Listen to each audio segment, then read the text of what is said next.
saying that for years. Mark, you're going to have a stroke. The next time a trans university professor does something newsworthy, Mark's not going to make it. He's not going to make it, dude. He's going to be done for. By now, I think I know, like, I don't know what he's going to talk about, but I know if it's going to be super pissed Mark or regular Mark. And judging by the texts that I've been getting all week and the articles he's been sharing, I don't know what we're going to talk about. I know it's super pissed Mark. I know it No, is. I bet $100. I don't know. You might have misjudged me, Scott. Never. You might have Ever. misjudged me. Well, I ran across a lot of interesting things this week, and I may have gotten upset. I don't know. Are you suggesting that I oftentimes am annoyed by things? Yes, and you make it known vocally or by text to Josh and I regularly. Yeah, that's what I'm suggesting. Time of day. I think that's probably verifiably true. Yeah, and I'm like, Josh, you might want to go over there. He might be having a stroke and heart attack at the same time. That's probably what's happening. I don't know if he's going to make. I've been saying that for years. Mark, you're going to have a stroke. The next time a trans university professor does something newsworthy, Mark's not going to make it. He's not going to make it, dude. He's going to be done for. Well, among the many, many, many interesting things I learned about this weekend, the key to the things being interesting is whether or not it's a good story. I love a good story, and I think people love hearing good storytelling. There's no such thing as a great book that isn't a good story. Did either of you know that Frank Sinatra's son was kidnapped for ransom? I didn't know that. Yeah, you did tell me this story last night, but I had never heard of this. Honestly, I didn't know he had a son. So Yeah, he's a famous lounge singer in his own right, Frank Sinatra Jr. Yeah, I think he only had one biological kid, and I don't know. I was on YouTube during my lunch hour, and once in a while, YouTube obviously uses the algorithms. Of course, I listen to Frank Sinatra sometimes. It pulled up Frank Sinatra's last major interview, and it was with Larry King. So I listened to it, and Larry King asked him, and in the recesses of my mind, I did know that many, many years ago, Frank Sinatra Jr. was kidnapped. I had forgotten that he was an adult when he was kidnapped. He was 19 years old.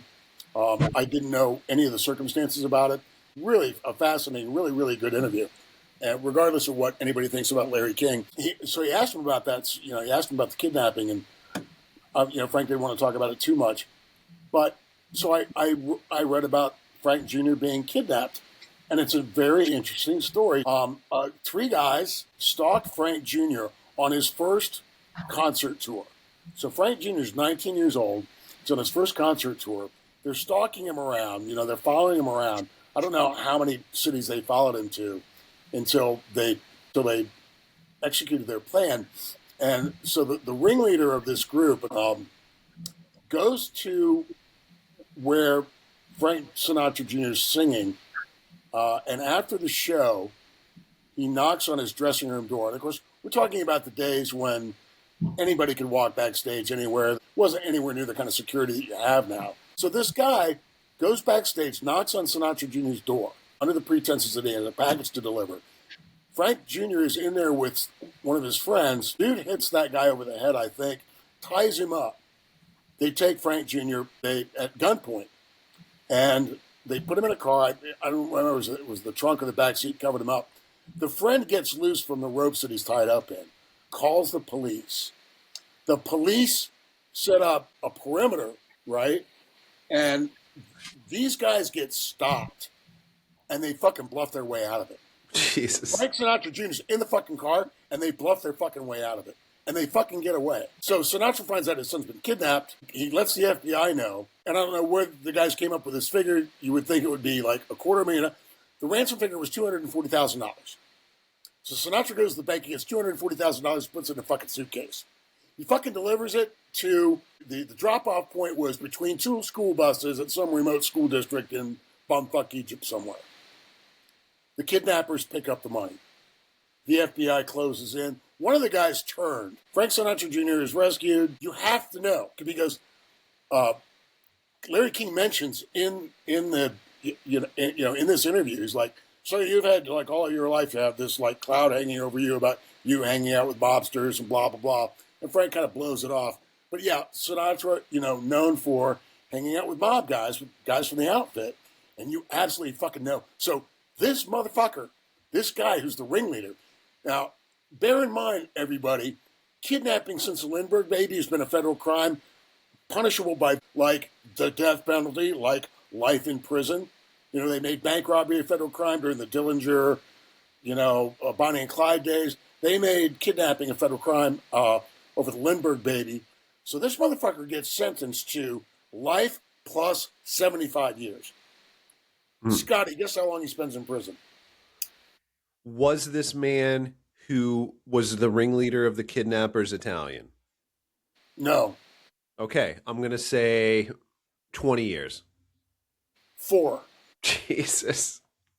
He gets out under the pretenses that he was mentally ill during the kidnapping. Can you fucking imagine what Frank Sinatra was going through? Because you fucking know that dude wanted to call his mob friends and have all 3 of those motherfuckers whacked. And you have to know, you have to believe that it took every ounce of self-discipline that it was to not make the phone call and go, whack these motherfuckers and kidnap my boy. Did we find out why it was 240,000? I know it's only been 12 hours since you told me this story, but that's a really random number. Yeah, no, I didn't look it up. But that's what like really, honestly, I mean, the absolute balls on these motherfuckers to kidnap Frank Sinatra's fucking son. Like, everybody in the United States knew that Frank, kind of, liked to party with Sam Giancana and, all his other guys. And like, whoa, motherfuckers, what were you thinking? Obviously, it's like Sinatra would be like, yeah, I could pull the trigger on these fucks. Like, I could go bang on these motherfuckers, but everybody's going to point the finger at me if that happens. So he couldn't do it. Well, it does, lend some credibility to their insanity defense. Because it's fucking insane to kidnap Frank Sinatra's son. That's a crazy story, man. That's a crazy story. And the other great story that I heard was, y'all know who Dennis Miller is, comedian from Saturday Night Live in the 90s. Don't hear too much from him anymore. I had heard this story years ago. And Scott, you're going to love this story. I did show the video to Josh last night. So Dennis Miller... Yeah, I got to hear both of these twice. So you're welcome, Scott. This is the sacrifices you make. So this is great. Dennis Miller tells this great story about his dinner with Frank Sinatra. So he's in Las Vegas. He's doing his show. Another comedian, Tom Dreesen, the great Tom Dreesen from Chicago, says, hey, I got tickets to Sinatra tonight. Do you want to go? And Miller's like, oh, are you kidding me? Yeah, fuck yeah, I want to go. So they're at the show. They watch the show. And Don Rickles or Dreesen, one of the two, comes up to Miller and goes, man, Frank saw you in the audience and he did you on Saturday Night Live. Would you like to come to dinner? And Miller's like, oh, what, are you fucking joking? Dinner with Frank Sinatra? Dennis's wife was pregnant with their second kid. She didn't go to the concert, right? Her name is Koi Koi. His housekeeper, his nanny, Koi Koi, is who he takes instead of his wife. So it's Koi Koi, his nanny, his Filipino nanny, and his mom, and they get invited to dinner with Frank Sinatra. So they show up and they walk in and they see, the great man, Frank Sinatra, at the head of the table. Behind him are 2 gigantic Sicilian bodyguards. His lawyer is there. His lawyer's wife is there. And Tom Dreesen is there. Dinner's going great. Everybody's having a blast. You can't believe how gracious Frank Sinatra is because, like the stories about Frank kind of being hard to get along with, whatever. So Sinatra's just utterly gracious. They're having a great time. He notices that Koi Koi has an autograph book underneath the tablecloth between her legs with a picture of a poodle on it. And she's getting ready to get up during dinner and fucking ask Frank Sinatra to sign this fucking autograph book. And he's going, no, like that. Sinatra looks at him like he's having like some kind of a seizure. So he calms Koi Koi down. No, let's not do that right now. Another half hour goes by. Dinner's coming to an end. And so dinner's over. His mom goes up to Frank Sinatra and says, Mr. Sinatra, I was a young girl who was enamored with you. And in 1952, I went and saw you. at the Stanley Theater in Pittsburgh, and like meet you in person and have dinner with you like this is just like the highlight of my life. And Sinatra goes, 1952, Stanley Theater, Pittsburgh. I remember that night. You were on the left side of the stage, baby. You looked good that night. and his mom is just like, she fucking melts. Miller goes, at this point, I would have slept with him. His mom is like floating on the, above the floor. Koi Koi gets up, bam, hits Sinatra with the autograph book. Sinatra doesn't know it's not his wife. She hits Sinatra with the autograph book, and Sinatra goes, did you say soy soy? And then one of the bodyguards goes, no, Frank, koi koi, koi koi, Frank. And Frank goes, C-K, what? So they're walking out. Everybody says goodnight. They're walking out. Miller goes, he says to Koi Koi, he goes, hey, you got to let me see what he wrote. And she hands him the autograph book, and he opens it to the page that Sinatra signed, and it says, to Sopo, S-O-P-O. He goes, you just have to know that Frank was like, fuck it, to Sopo. It's even better for Koi Koi that way. I only have one problem with this story, and I hate to nitpick about this, but Koi Koi is female, so it's Filipina, not Filipino. You said that incorrectly, so... Other than that, great story. Loved both of them. Normally I wouldn't harp on him, but that's a little bit too extra stabby. Filipina. I say that for his own good, dude. So I go through and I edit these and I try to present the best possible face of Mark forward. And I feel like that's my part-time job now. So, I'm just it's in my head. I got to make sure he's doing everything right. You actually do a very good job of presenting me in a favorable light, Scott. And, for that, Sparky thanks you. No problem. Apparently I was completely wrong about you being angry. Is there something angry? You were so fucking angry this week and you wanted to tell a story. That's fine. Those are entertaining stories. I liked them. But there's nothing you're pissed off about? Seriously? I'm angry the last 48 hours because now, Scott, you don't like sports ball. Josh and I love sports ball. And in sports ball yesterday, Ohio State lost. And today the Bengals lost. So it was a terrible sports ball weekend. I know you're a Jew in Los Angeles and don't give a shit about this kind of stuff. A lot of Jews in Los Angeles give a lot of shit about sports, man. That's so incorrect, dude. The Jews love Scott, you're like sports. a hockey guy, right? He's literally like the NHL should give you a prize because you're like the only Jewish person in the United States that likes hockey. I'm sure.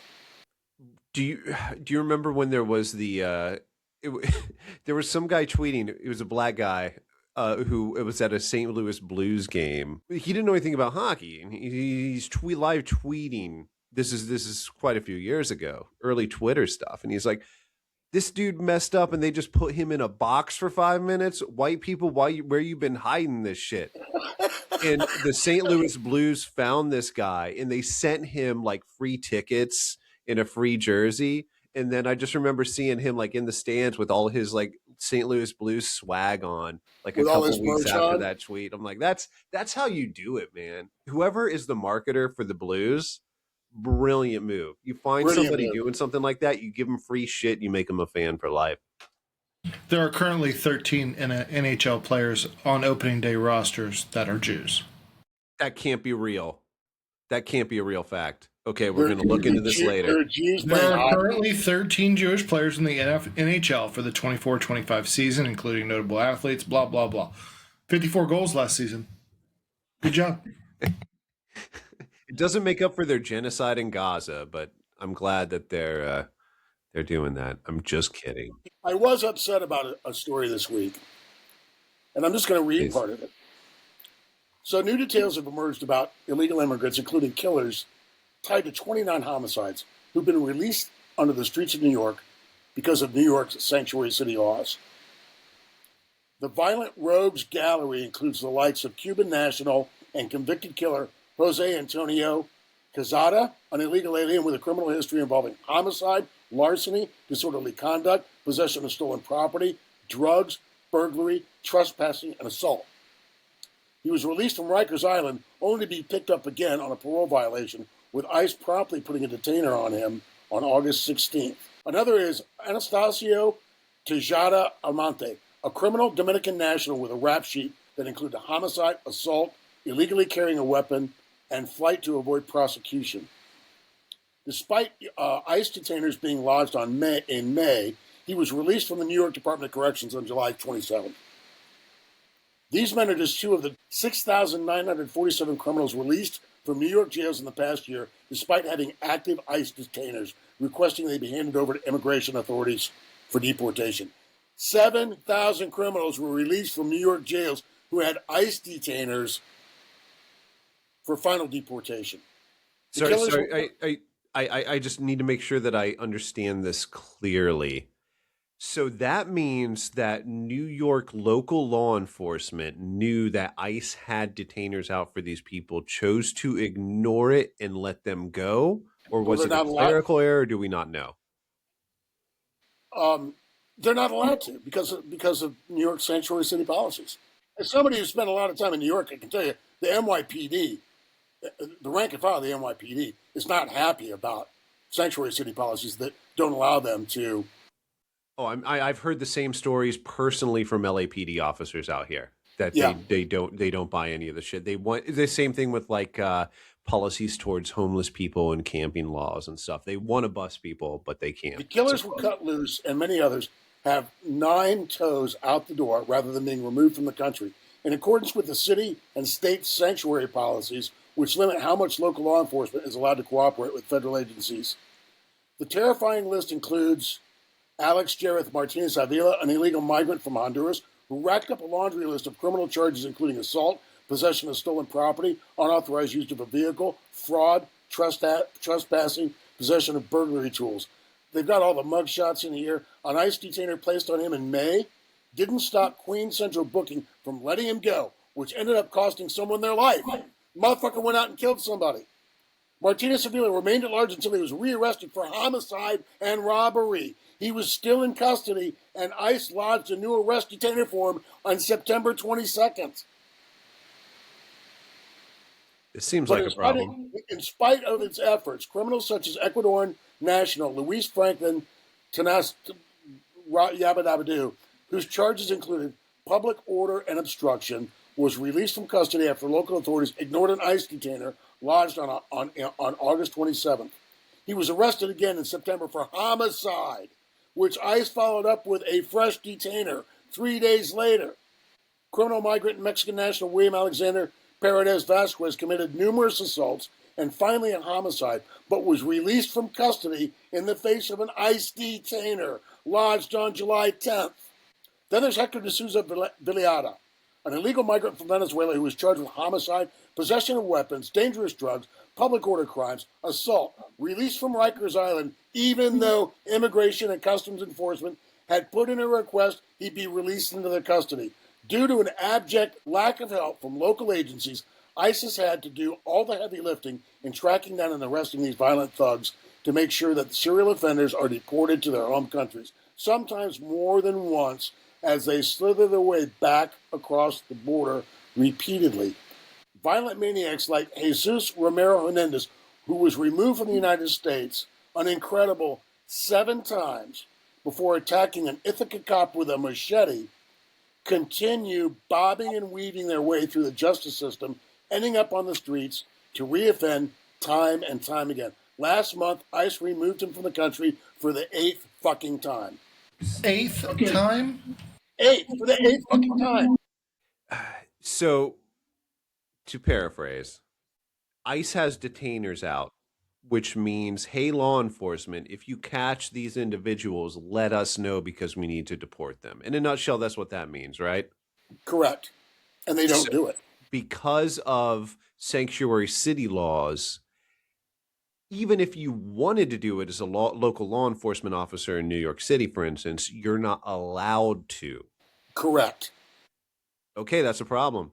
And from what I understand from 4th grade civics, which I look forward to the next time it's my time here because I can't wait to quiz you guys on these civics questions. Federal laws outweigh state laws which would mean that they would also outweigh local laws. So that means there's got to be some kind of, I'm sure lawyers are going haywire on this stuff right now, and we'll figure it out in due course. But Yeah, there'll be a it Supreme seems Court case on inherently it. so fucked up. Why? The supremacy clause has been more or less precedent ever since the National Guard was sent in to stop George Wallace from blocking school door entrances. Yeah. But yeah, no, I mean that's insane, right? And then we're like watching all these protesters outside of all these ICE facilities, and I'm like, guys, you have rapists and murderers and killers, and narcotics dealers who are in the country for the second and third and fourth and fifth and sixth time, who've been deported and kept coming back and committing crimes, and you're out there screaming bloody murder that they're in an ICE facility separated from the public, who they've endangered since they got here. And that's infuriating to me. I'm like, the protesters aren't infuriating to me. I just like to mock them. I'm like not mad at them. Like they're too fucking stupid to be mad at.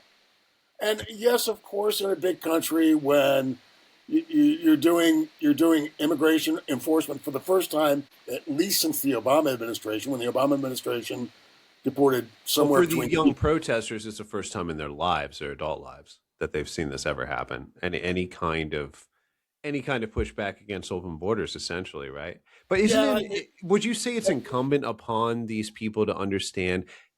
So these people probably watch videos of ICE agents. They might see one or two videos of them in a Home Depot parking lot, like what's your, they say something like that. Nobody likes seeing those videos, right? But that is a world of difference between the story you just told. You're talking about ICE saying this motherfucker's gonna kill people, give them to us. In New York saying, no, we're just going to let him free. That's what's happening, right? Am I wrong? No, you're not wrong. And you hit the nail on the head, because that's precisely what happens. A viral video of an ICE agent pepper spraying somebody that got too close to a partition line. And then what's happening now, like it just happened the other day, some congresswoman got too close to ICE agents, and the video's really ambiguous. Well, not to me, it's not. And she's saying she got pepper sprayed. Like, if you keep advancing on ICE agents when they set up a line, like, don't go past this line. You can protest on the sidewalk, in the street. Here's where you can protest, and here's where you're getting too close to the building. Or here's where you're getting too close to the vehicles that we have illegal immigrants in the back seat of. Here's where you're getting, here's federal law enforcement officers enforcing federal law. And then you have these people that advance on them, then something goes viral where an ICE agent does something that looks provocative or looks like an overreaction, and there you have it. The gigantic but when they do this, they want that to happen. They want ICE to do something for them to get a video clip. I forget which like high profile Democrats said it, but they were like, it's going to take one of us getting shot with a real bullet, before anything changes, right?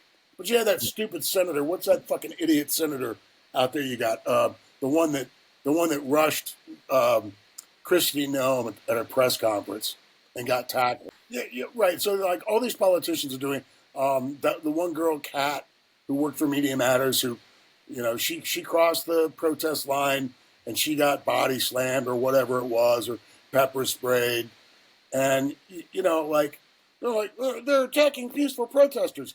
Do you agree? Do you agree with me though that they want that to happen to them? Because they absolutely want that to happen. They're doing this to get that action, and then they're like, "Oh, why'd you?" It's the stop hitting yourself kind of bullshit. It's so stupid. I don't understand how even a protester who's basically brainwashed, how can they not see this? What's good? I mean, this goes back to things we've talked about 100 times. Spiritual meaning is given through their politics, so they don't want to see the truth.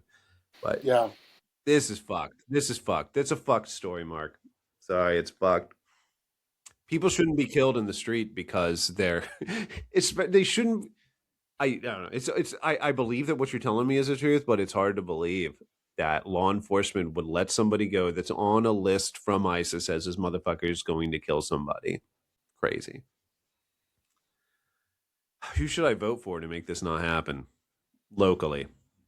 because I don't see Man, any I of don't them know. on the California ballot. politics is so fucked up. And I asked you, like, it, it's been a year since the fires, and they built one house. They issued like 4 permits, In Pacific and Palisades, basically nothing's been built. Yeah, Altadena things are kind of starting a little bit, but Pacific Palisades like nothing and since and we and go. Governor Newsom is blaming it on Cheeto, Yeah, and there's so many things you can blame it on, but there's a mostly lot he's of fucked up things, but like it all all. boils down to people suck and are selfish and dumb, and nobody has honor or decency anymore. It's really what it boils down What to. was But what was the one thing, and you pointed it out before, and you reminded me of it.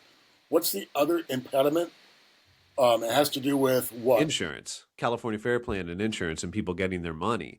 There's somebody I've been working with for over a year now in trying to help this family. Uh, it's so bad. California Fair Plan is doing all the bullshit they can to not pay people because they don't have the money, and eventually it's going to come back to the taxpayers, and we're going to have to bail everything out. But they play stupid games, and I see right through it every time. They switch to different adjusters. They just all this time stalling nonsense. Oh, we didn't get this. We didn't get this. Can you do this? We got to send this person back out to verify. It's all nonsense to try not to pay out. It's embarrassing. It's look, we fucked up here in California. These places should have been insured for what was realistic, which is why companies like State Farm completely just pulled out because you can't charge what you need to charge. And now the chickens are coming home to roost and people don't want to pay. Let's cut the bullshit. Let's give these people their money. Let's bail these companies out. And let's stop all this fucking nonsense because that's what's going to happen. And we're just wasting time. But people are going to keep wasting time because nobody wants to take any risk. We're the most risk averse society that's ever existed in the history of humankind here in California, except when it comes to maybe risking getting AIDS or bungee jumping or some other stupid shit. It's really bad. I don't like it. I'm embarrassed to be out here, but the weather's great, and there are a bunch of excellent people here as well. Well, yeah. Remember when I was hanging out with you in California, and how many people we saw wearing COVID masks outdoors? Yeah, they'll still do that Like, sometimes. like you, yeah, like your assessment, your risk assessment capacity is below zero. Yeah, you Yeah, have and then to. no, and the stupidest thing about it was they're walking around with a mask outside, and then they duck into a shop or a restaurant or a bar and take it off. Like, Well, and what makes it even worse is the litigiousness out here, right? Like everybody's afraid. I don't want to get sued. I don't want to get sued. I don't want to get sued, and they should be because people will do it. And it causes low trust society. It's going to get worse before it gets better because that's how human beings work. They can't see problems that are more than 5 minutes ahead. I'm worried about the future, but God, who's going to win the Democratic nomination for governor out there? Is it going to be Katie Porter? Is it going to be Adam Schiff? Is it going to be Eric Swalwell? Is it going to be who's it going to be? I haven't been following it at all. I look forward to you giving me information to help make my decision on this. I haven't been following it in the slightest. I just I just don't care. I don't think it's going to be any ever since Gavin Newsom's recall election and all that stuff. I'm like, I don't. People are just going to vote for. They're just Californians. They're just going to keep voting for what feels good in their fucking half baked understanding of what's going on, and that's caused me to want to check out too, which I know isn't the right thing to do, but it's what I'm doing. Sorry.